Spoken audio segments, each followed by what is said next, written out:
요한일서 4장 1절로부터 10절까지 말씀 중심으로 하나님은 사랑이심이라 이 제목으로 함께 하나님 말씀 나누겠습니다. 하나님은 많은 속성 중에 사랑이시다라는 속성이 있으십니다. 속성이란 하나님의 하나님 되심을 우리가 말하는 것입니다. 인간으로서는 하나님이 어떤 분이신지에 대해서 알 길이 없지요. 오직 하나님 자신이 우리에게 자기 자신을 드러내 보여주시는 만큼 우리는 하나님을 알 수 있습니다. 우리가 하나님을 알 수 있는 그 길을 그래서 주님은 기록된 성경을 통하여 나타내 주십니다. 그래서 주님은 우리와 만나 주실 때 당신이 사랑이시고 우리에게 사랑으로 다가오십니다. 사랑이 없어 헤매는 이 시대에 여러분, 예수 그리스도를 통하여 하나님의 사랑이 여러분에게 또한 이웃을 사랑할 수 있는 능력이 우리에게 주어지길 축복합니다. 1절 말씀을 보실까요? 사랑하는 자들아 영을 다 믿지 말고 오직 영들이 하나님께 속하였나 분별하라. 많은 거짓 선지자가 세상에 나왔음이라. 아멘. 오늘 성경은 사랑하는 자들아 라고 부르고 있습니다.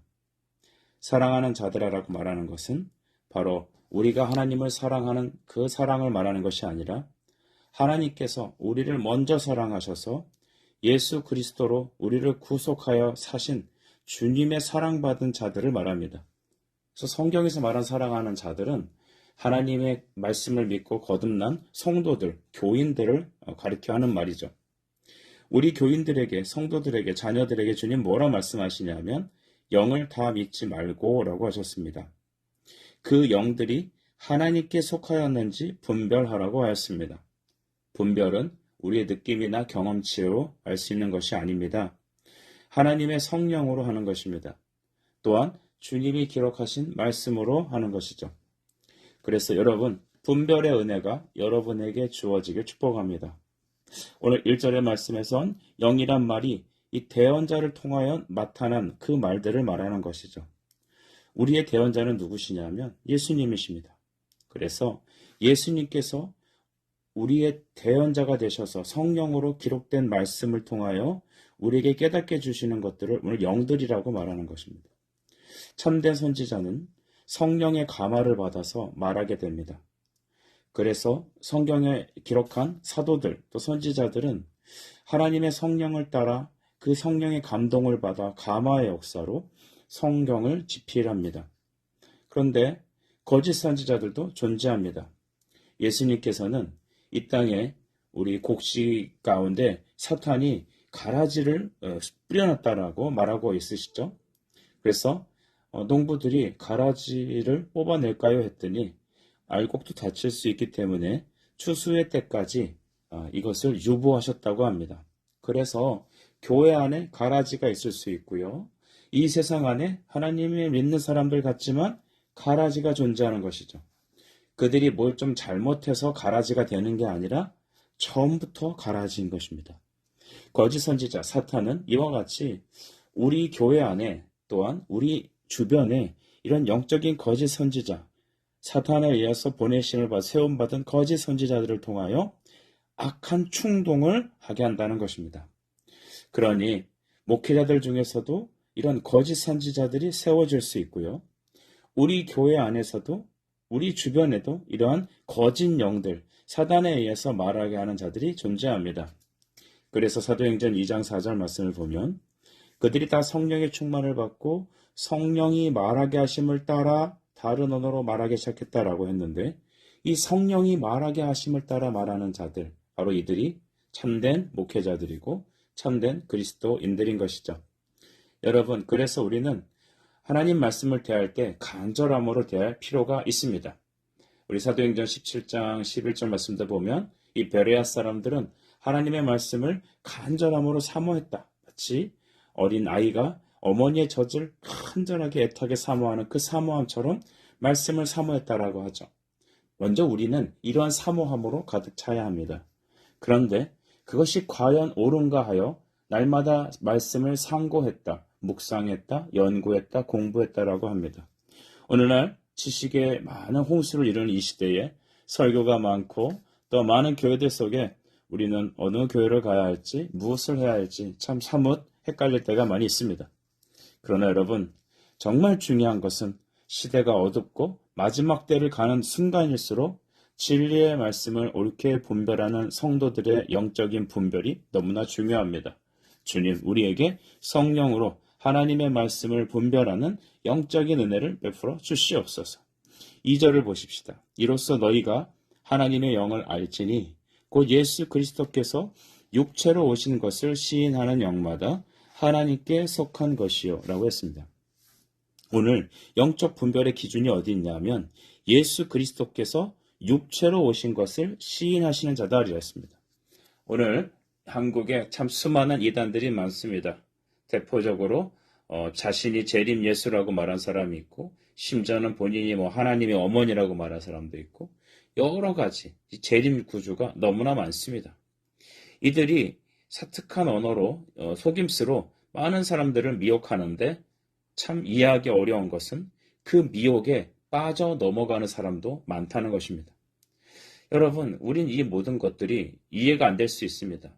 뻔히 드러나는 거짓말, 정말로 허무맹랑한 그런 말들을 듣고 어떻게 저렇게 이해할 수 없이 그 미혹에 넘어갈까 생각하지만, 여러분, 그 배후에 어둠의 영, 사탄이 조종하고 있다는 사실을 우리가 알게 될 때 이 모든 것들은 다 인지가 되는 것이죠. 초대교회부터 여러분 예수 그리스도께서 승천하시고 난 후에 불과 몇십 년이 되지 않아서 곳곳에 수많은 이단들이 득세하였습니다. 이런 걸 통해 우리는 무엇을 알 수 있습니까? 악한 영들은 교회 안에 가라지들을 뿜어내고 있습니다. 그래서 하나님께서 세우신 성도들로 하여금 미혹하게 하며 진리에 이르지 못하도록 호시탐탐 노리고 있다는 것이죠. 그래서 오늘날 우리는 더욱더 예수 그리스도의 진리의 말씀에 굳게 서서 복음을 굳게 붙잡고 예수의 복음 안에 하나 되어야 되는 신앙 고백이 정말로 중요합니다. 여러분은 정말로 복음을 아십니까? 정말 복음을 깨달았습니까? 당대의 여러분 거짓 선지자들은 예수께서 육체로 오신 것을 부인했다라고 했습니다. 그것은 여러분 그들이 예수님이 육체로 오신 것을 믿지 못하는 시대적인 사조 때문에 그렇습니다. 우리가 당시 헬라 철학에서는 이원론적 사고를 갖고 있었죠. 그 이원론이라는 것은 육체는 악하고 영혼은 선하다라는 생각입니다. 이 영지주의로 대변되는 이 사람들은 이 철학적 사고를 하는 사람들입니다. 오늘날에는 이 과학이나 인문 같은 세상 철학이 기독교 신앙을 참 접먹고 있는 것 같습니다. 그래서 사람이 어떻게 악한데, 육체가 악한데 어떻게 예수님께서 인간으로 오실 수 있느냐, 이 말이 거짓되다 하여서 그들은 예수 그리스도가 어떤 신비한 부활체로 오셨거나 육체로 오신 것을 믿지 않는다는 것이죠. 그러나 우리의 신앙 안에서 그리스도가 육신으로 오지 않으신다면 우리는 죄사함도 없고 하나님께 나아갈 방법이 없습니다. 하나님께서는 바로 여인의 후손으로, 즉 하나님이 여인의 후손으로 마리아의 뱃속에서 성령으로 잉태하셔서 육신으로 오시는 방식으로만 우리가 그를 믿어 구원하는 그 길을 열어주셨습니다. 그래서 예수께서 내가 길이고 진리라고 하셨습니다. 나로 말미암지 않는다면, 예수가 육체로 오신 것을 믿지 않는다면, 예수께서 하나님이시고 또한 예수님께서 우리와 똑같은 인간이심을 믿지 않는 자에겐 구원이 없는 것이죠. 여러분은 예수님을 어떻게 믿습니까? 우리 7절 말씀을 한번 묵상하겠습니다. 사랑하는 자들아, 우리가 서로 사랑하자. 사랑은 하나님께 속한 것이니 사랑하는 자마다 하나님으로부터 나서 하나님을 알고 있습니다. 여러분 7절 굉장히 중요하죠. 사랑은 하나님께 속하였다. 다시 말해 사랑은 하나님이시다. 하나님은 사랑이시다라는 것이죠. 영원하신 하나님이시기 때문에 그의 사랑 영원합니다. 사랑이란 하나님의 성품입니다. 그 참된 사랑을 하나님 우리에게 주셨습니다. 그럼 사랑은 무엇입니까? 그 사랑은 이 10절에 나와 있는 말씀처럼 우리를 위하여 자기 몸을 화목제물로 주신 것입니다. 구약에서는 순결한 어떤 양이나 짐승을 잡아서 그 피를 제단에 뿌림으로 그 양의 짐승이 그 하나님과 우리 사이의 화목의 통로로 쓰임받은 것입니다. 그 제물이 순결한 제물이 피 흘려 죽음을 보고 하나님은 그 우리의 죄가 그 짐승에게 전가돼서 죄가 죽었다고 여겨주신 것입니다. 이게 바로 속죄의 의미죠. 그래서 그 모습은 짐승이 죽어서 우리가 하나님 앞에 죄가 사해진 것이 아니라 그 짐승의 죽으심은 장차 오실 그리스도가 십자가로 죽으실 것에 대하여 예행 연습을 한 것입니다. 즉 십자가를 바라보고 저 방법으로 구원받는다라는 것을 우리 구약 성도들한테는 미리 연습하여 보여주신 것입니다. 그래서 하늘과 땅의 유일한 구원자, 유일한 하나님과 우리 사이의 화목의 조건은 예수께서 자기 몸을 십자가에서 죽이시고 피 흘리시는 그 화목제물로 통하여서 하나님은 예수의 몸을 통하여 우리가 죄 없다고 여겨주시는 것입니다. 여러분 이것이 기독교의 신앙이죠. 그런데 여러분 이런 구속의 신앙이 어떻게 세상의 철학이나 과학으로 이해될 수 있을까요? 그들이 어떻게 납득할 수 있을까요? 세상의 방법으로는 이해할 수도 납득할 수도 없습니다. 그럼 어떻게 우리는 예수를 믿고 우리를 위해서 화목제물로 죽으신 그 예수님의 피 흘리심이 나의 것이 될까요? 오직 성령으로만 되는 것입니다. 하나님께서 택하신 자들에게 이 말씀을 듣고 그 마음의 문을 여시고 알게 하실 때, 주님이 그 마음속에 들어가실 때만이 여러분 우리는 그 대속의 은혜가 우리에게 전가되고 주님의 피 흘려주신 사랑이 믿어지고 또한 그것이 우리의 삶의 가장 중요한 중심이 되는 것이죠. 여러분에게 이 복음의 은혜가 있습니까? 하나님께서 날마다 이런 은혜를 여러분에게 주시길 축복합니다. 8절을 보시죠. 하나님은 사랑이시라 하셨는데요. 하나님을 사랑하지 아니하는 자는 하나님을 알지 못하나니 이는 하나님은 사랑이심이라. 아멘. 우리 따라서 한번 할까요? 하나님은 사랑이십니다. 시작. 하나님은 사랑이십니다. 사랑하는 여러분, 하나님은 그의 성품이 사랑이라고 우리 앞에서 말씀드렸습니다. 여러분, 하나님 많은 성품이 있으시죠? 거룩하시다, 의로우시다, 완전하시다. 그 모든 하나님의 성품 중에 사랑이라는 것은 바로 인간과 관계하시는 속성입니다. 예수님은 하나님을 사랑하는 것, 이웃을 내 몸과 같이 사랑하는 것이 율법의 두 강령이라고 하셨죠. 율법이라는 것이 뭐라고 알고 계시죠? 하나님께서 우리에게 요구하시는 것이 무엇인가? 하나님 그분은 과연 어떤 분이신가를 이 율법의 조항을 통하여, 말씀을 통하여 기록해 주신 것입니다. 말씀은 하나님이 누구신가? 하나님은 우리에게 무엇을 원하시는가? 우리에게 그는 어떤 것을 행하실까를 성경을 통하여 계시하신 것입니다. 성령으로 거듭난 우리 모든 성도들은 이 하나님의 말씀을 읽으시면서 하나님이 어떤 분이신지를 날마다 깨달아가는 것입니다. 그가 우리를 향한 계획이 무엇인지를 우리는 볼 수 있습니다. 그 사랑에 겨워 그 사랑과 축복에 의하여 우린 날마다 세상의 죄악에 의해서 컨트롤 당하지 않고 주의 성령으로 인도를 받는 것입니다. 우리 9절도 보십시오. 하나님의 사랑이 우리에게 이렇게 나타난 바 되었으니 하나님이 자기의 독생자를 세상에 보내심은 그로 말미암아 우리를 살리려 하심이라. 아멘. 이것이 갈라디아서 1장 4절 말씀과 굉장히 통하죠. 하나님의 뜻은 무엇인가? 이 흑암의 권세에서 우리를 건져내시기 위하여 자기 몸을 주셨다는 것이죠. 이 세상에서 우리를 건져내시는 것, 그것이 하나님의 놀라운 계획이었습니다. 오늘 요한일서 우리 4장 9절에 있는 말도 우리를 살리시는 것이 하나님의 뜻인 것이죠. 하나님의 가장 위대한 뜻은 우리를 건져내시는 것입니다. 그래서 그를 위해서 하나님이 행하신 일은 독생자 예수 그리스도를 우리에게 보내시는 것이었습니다. 우리가 에베소서 1장 4절 말씀을 보면 구원의 작정이다라는 그 대명제가 나오죠. 창세전에 그리스도 안에서 우리를 택정하사, 우리를 구원하시로 작정하사라고 성경은 말합니다. 여기 보면 창세전이라는 말이 등장하죠. 물론 아담이 범죄한 것은 창조 이후에 일어난 일입니다. 또 하나님께서는 아담을 범죄하려고 일부러 사지에 내몰지 않으셨습니다. 아담이 범죄한 것이 하나님의 어떤 원인 제공에 있지 않습니다. 이 부분이 좀 철저히 우리가 해석되어야 합니다. 아담의 범죄는 그가 스스로 하나님과 같이 되려 하여 하나님께 의도적으로 말씀에 도전한 것이고 불순종하신 것이고 일부러 하나님 말씀을 거역한 것입니다. 불순종은 여러분 죄입니다. 죄의 삭은 사망입니다. 모든 것이 아담의 문제였습니다. 그의 의도적인 선택이었습니다. 물론 하나님은 그의 영원하신 작정 안에 이 모든 것을 다 알고 계셨습니다. 다만 아담에게는 자유의지라는 의지적 선택의 기회를 줘서 그가 하나님을 선택할 수도 있고 또한 사단의 꼬임으로 넘어갈 수도 있다는 것을 주님은 알고 계셨죠.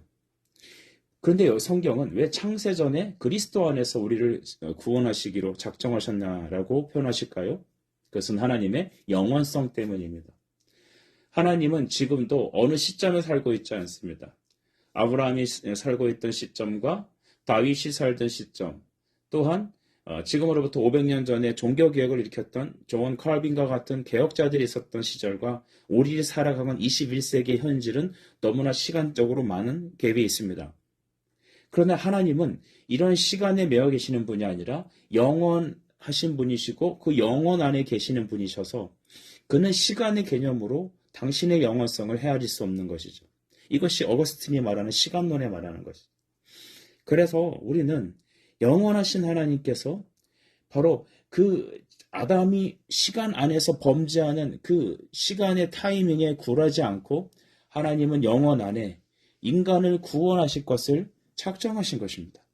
어떻게 작정하셨냐면 삼위 하나님께서 작정하셨죠.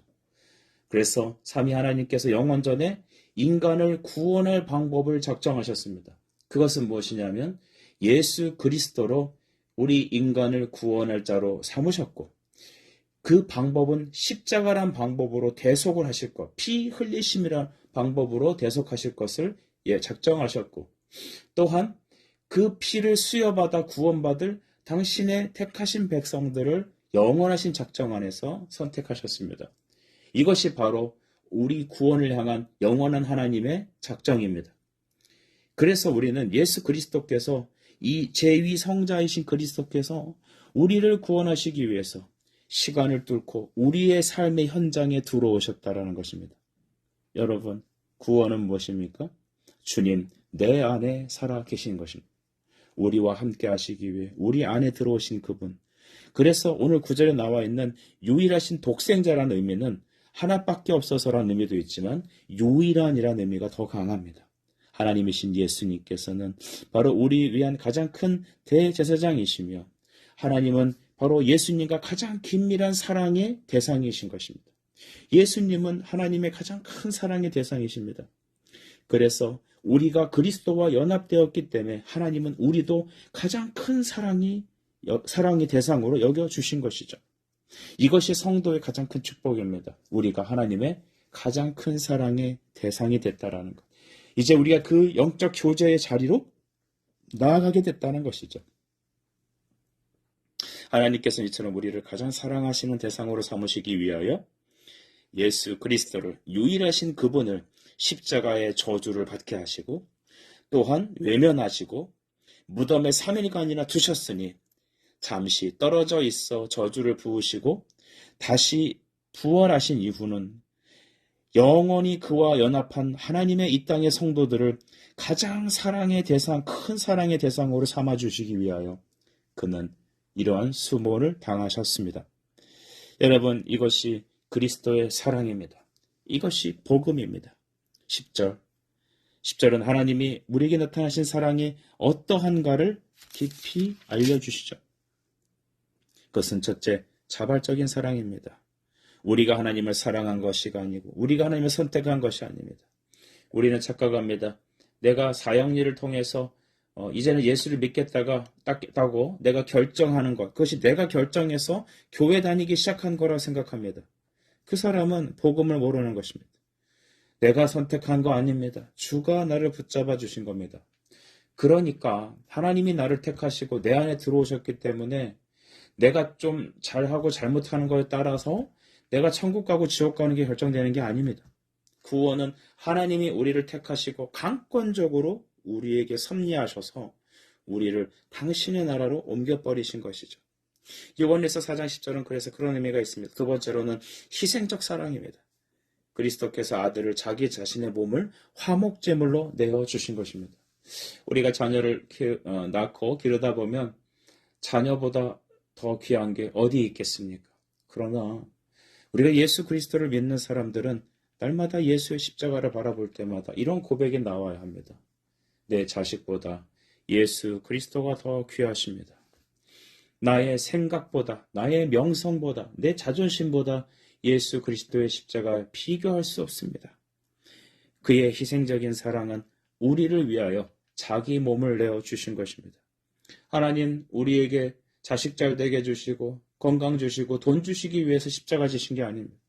주님은 우리에게 그런 축복도 주시지만 하나님은 우리에게 자기 자신을 주시기 위해서 십자가에 죽으신 것입니다. 오늘 말씀을 정리합시다. 하나님은 사랑이십니다. 어떤 사랑이십니까?